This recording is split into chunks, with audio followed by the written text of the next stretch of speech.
Hi guys, it's Laura and I'm here at the Omaha Community Playhouse. You can only see little bits of the wall behind me, but I'm going to interview Denise Chapman. She's the Director of Education here at the Omaha Community Playhouse. More importantly though, she's a performer and a director. So we're going to talk to her a little bit about her acting perspective and some of her words of wisdom from her acting career. Hello, Denise Chapman. Hi, Laura. Thank you so much for agreeing to do this interview with me today. Let's start out by just telling the class a little bit about who you are and your journey to today. Oh, excellent. I am a theater kid, as I like to say. I grew up here in Omaha. My family actually moved here from Sioux City, Iowa when I was about in first grade. Spent a lot of time doing theater in elementary school. Actually, my very first role was when I was in kindergarten. 5 years old. I got to come to the front of the class in the Christmas program and lead all the movements and dance for our program. And I got bit by the bug. My parents claimed that I had been performing since I was little. I would put on shows and make them sit down and watch it. I was a magical pretend tap dancer for a really long time. And theater was probably the one place where I always felt like I was at home. I did my undergrad at Creighton University here in Omaha and got to work with some really amazing artists there. Got a lot of experience. And for me, when I was there, I didn't really focus on acting 100%. I really did like all aspects of theater. So I did lighting and I did stage management. I did a little bit of directing. I did a little bit of set building, and really kind of try to get my hands in as much things as I could. After Creighton, I went to Roosevelt University in Chicago to get my master's degree, and it's there where I really started to hone in and focus on the art of performance and acting, especially. I did a lot of movement-based work in grad school, so I got a little bit into some of your non-traditional types of theater, as well as working on solo performance art and kind of diving into how do you tell your own personal story through theater and the arts. So after that, I dinked around the city for a few years and did some shows at Victory Gardens, did some solo performance work at the Hot House, was a performer in this small troupe that actually did school assemblies that taught kids about bullying and tolerance and reading skills, and did the working actor thing for about 2 years. Theater education has always been my end goal, so I moved back to Omaha some years ago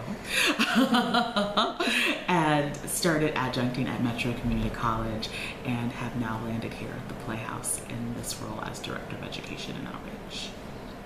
That's awesome. Quite a journey. Indeed. Can you tell us a little bit about a really successful role or a role that you felt stretched you in a really brilliant way? Oh, good question. I think Esther from Intimate Apparel, which was the first show that I did here at the Playhouse, was a really amazing role for me. If we're talking about other people's words in my mouth versus my words in my own mouth. But that show was just building her and finding her complexity and finding her truth, considering the time frame of the show, considering the subject matter of the show, and this kind of tragedy, inspirational end that you have, really made me think about life, think about, you know, who and what she was and the time period she was. And I think that's probably the role, with other people's words, as I say, that's probably challenged me the most. If I'm talking about things that I have written, I would say the piece that I wrote about my grandmother, my mother's mother, was probably the most challenging piece of theater that I've done, both writing and performing. It took me, I think, about 3 weeks after I finished writing it to get through it without crying. Oh. And the very first time I performed it was also the very first time that my mother saw it. And it was in a really intimate space, so I could see her.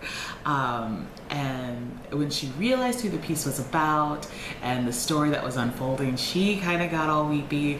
And then I'm on stage and, you know, being the actor and having all of those levels of awareness, but still like having to keep it professional and get through it. but I think that was probably one of the strongest pieces in my box, as I say. I'm going to veer off script a little bit. That's right, class. I give all of my interviewees their questions ahead of time so that they can think through them. Can we go back? Can you give a little intro about what intimate apparel is and yes. a little bit about what the content of that show is? Because a lot of them have limited knowledge. Yeah. Intimate Apparel is a show by, and I'm going to forget her name really quick. Give me a second. Lynn Nottage, there we go, who is a Black female playwright who is actually on my short list of favorites.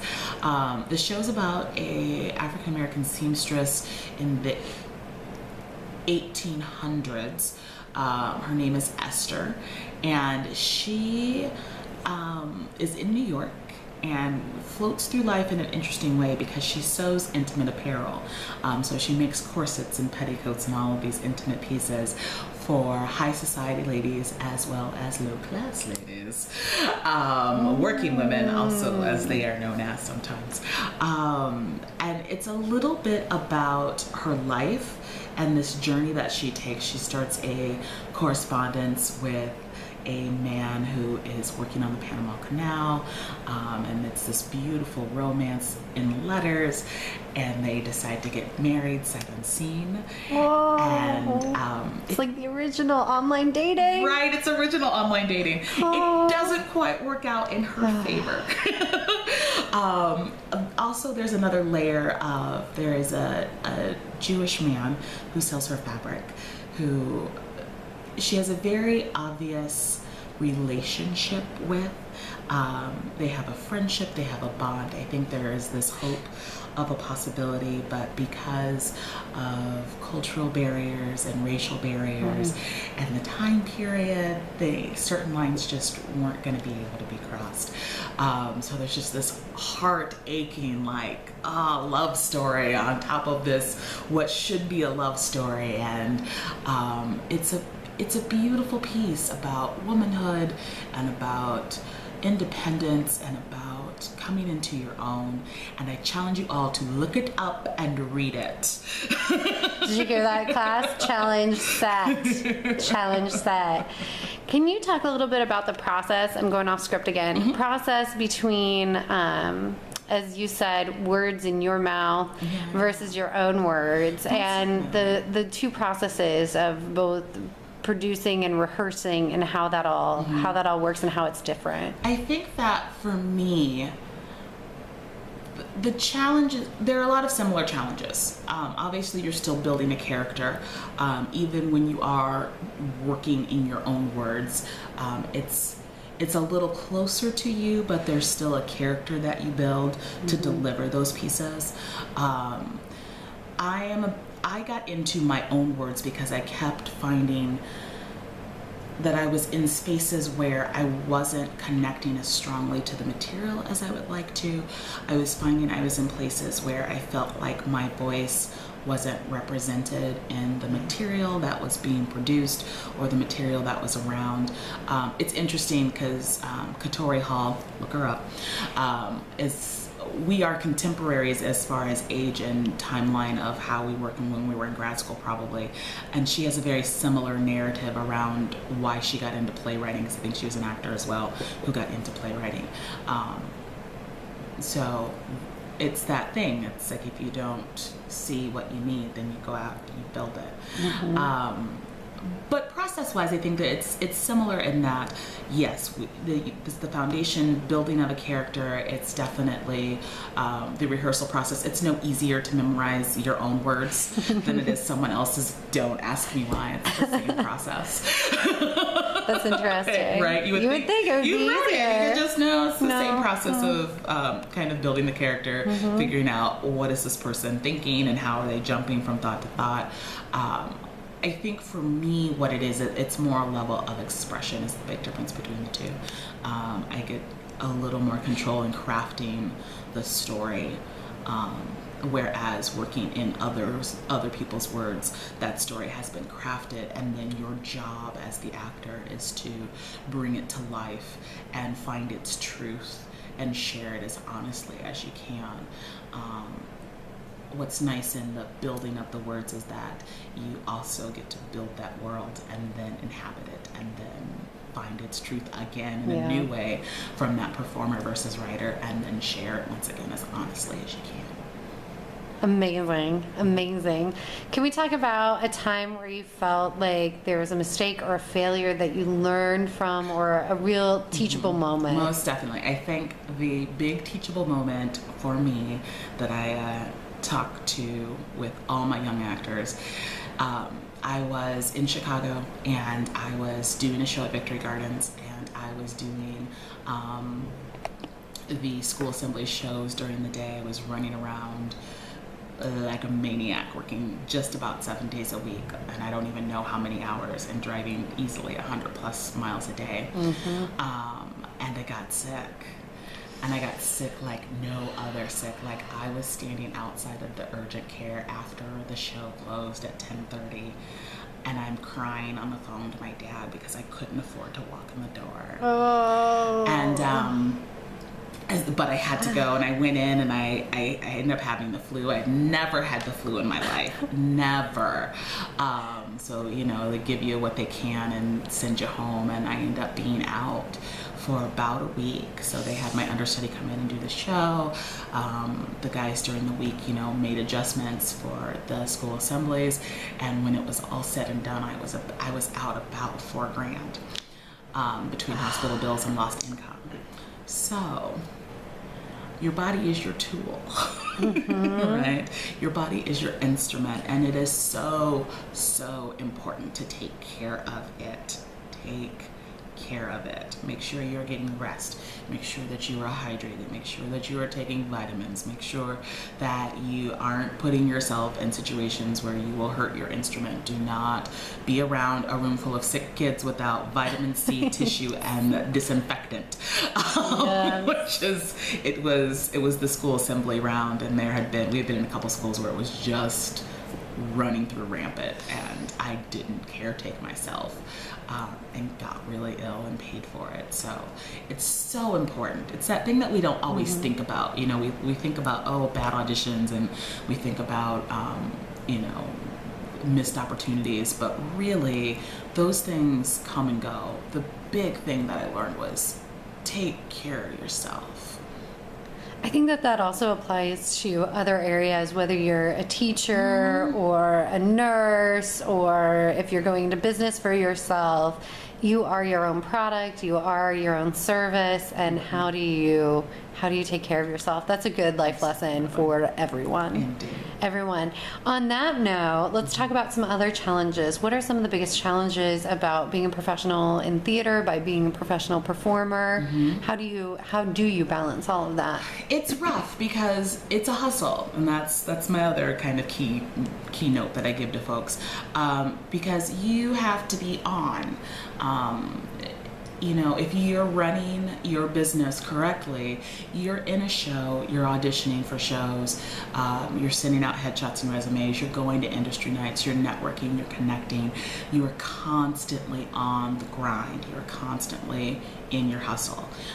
It is a 7-day-a-week job. So balance becomes difficult. You have to carve out time. You have to create your boundaries and stick to them, and know that, the third Sunday of the month is my day, whatever that is, that's my day, and that's when I relax. That's when I read non-theater things. That's when I go see some cartoon movie, whatever it is. You have to find that time. And being prepared, that is so key. That is so key, because you never know when you're going to get that call. I was doing shoes at Victory Gardens when I got the call to go to the Goodman, which, is a pretty big regional theater. And I was so excited, and I realized that I wasn't even sure that I was ready to walk in that building at the time. It actually worked in my favor because I couldn't, because of the show that I was in, what would conflict with what they were looking for. And then I was like, oh my goodness, I have to say no to the Goodman. And I was afraid. But a life lesson learned there too is don't be afraid to say I'm not available, because that means someone else wants you and you're working, right? And they'll call again. And the Goodman did call again. And I did do the big they did an open call audition that I did there. And that was, it's a little different when you walk into a regional theater at an audition and you realize that this is it's the big times. It's the big times in a different way. And I was prepared, because that first one kind of scared me and made sure I had all my poop in the group.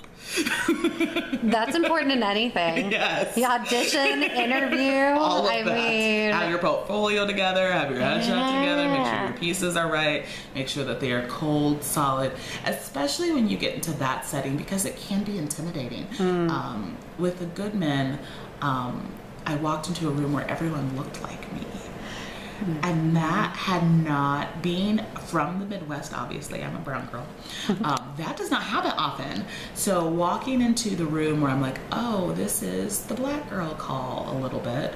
And being in a room with everyone who looked like me, it was like, whoa.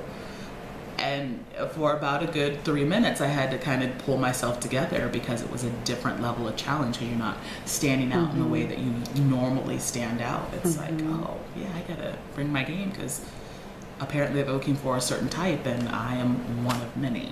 I think that that's one thing that everybody learns, especially in theater, that when you get up to a certain level, the playing field is pretty even. Like in Omaha, we don't have many professional theaters. We have maybe a handful.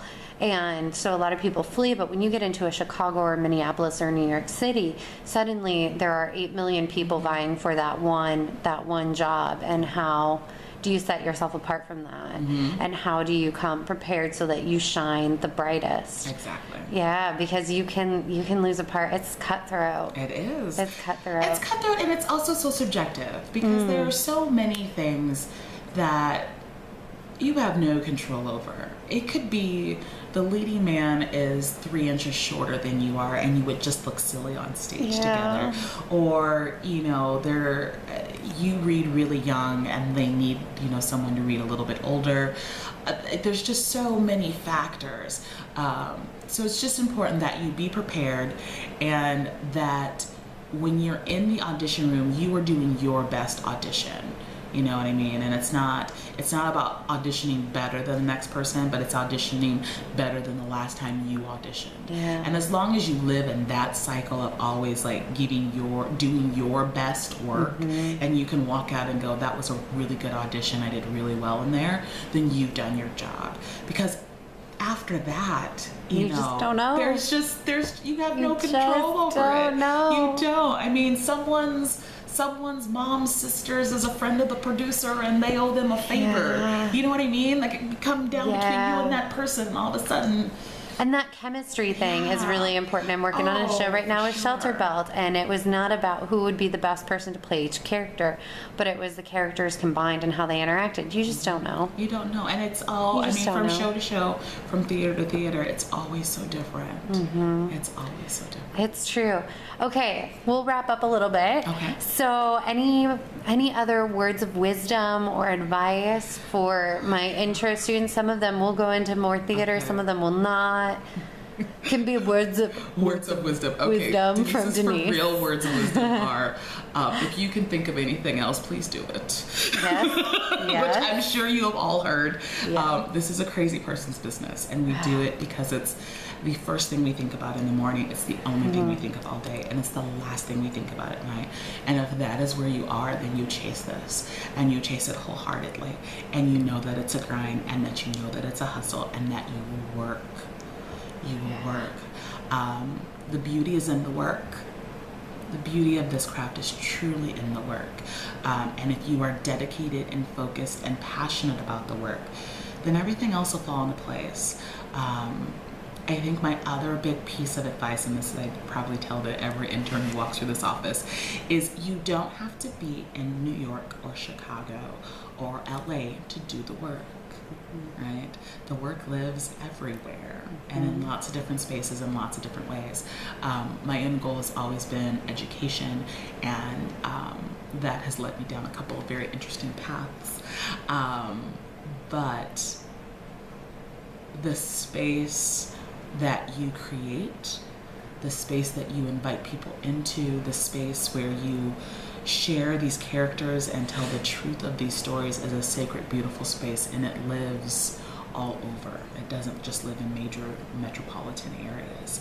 So know that, and know that it might look different, but it's still the work. Agreed. You can see amazing shows, be a part of amazing experiences anywhere you are. That's great advice. Thank you so much, Denise.